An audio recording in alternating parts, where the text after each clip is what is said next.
মসজিদের পাশে জঙ্গল থেকে সাপটি কিন্তু চলে আসে। নামাজ পড়ার সময় কিন্তু দরজাটি খোলা ছিল মসজিদের, আর এই সময় কিন্তু সাপটি আস্তে আস্তে সামনের দিকে এগিয়ে যাচ্ছিল। একজন লোকের পিছন দিক দিয়ে সাপটি যখন প্রবেশ করা শুরু করে তখন কিন্তু লোকজন টের পায়। টের পাওয়ার পরে কিন্তু সাপটিকে ধরার জন্য সবাই উত্তেজনা সৃষ্টি করে। এই সময় অনেকে পালিয়ে যায়, অনেকে আবার সাপটিকে ধরার চেষ্টা করে। এই বিপদ থেকে আল্লাহ তাআলা তাদেরকে হেফাজত করেছেন।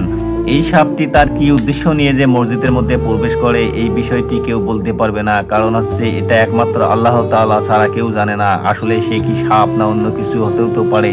কিন্তু আমরা দেখতেছি এই ভিডিওতে যে সাপটি প্রবেশ করে মসজিদের মধ্যে, তাতে অনেক বড় ধরনের একটা বিপদ ঘটে যাইতো। সাপ মসজিদের মধ্যে ঢোকে শত্রুর মতো মুসলমানদেরকে মারার জন্য চেষ্টা করতেছিল। এটা কিন্তু সারা বাংলাদেশ কেন সারা বিশ্বের মধ্যে একটা তোলপাড় সৃষ্টি হয়ে যাইতো, মুসলমান জাতির জন্য কলঙ্ক হয়ে যাইতো। আল্লাহ তাআলা বাঁচিয়ে দিয়েছে। এই ঘটনা থেকে আমরা শিক্ষা নেই, জীবন চিরদিনের জন্য না, একদিন মানুষকে মরতে হবে। তাই পাপ কাজ থেকে আমরা দূরে থাকি, আল্লাহর পথে চলি।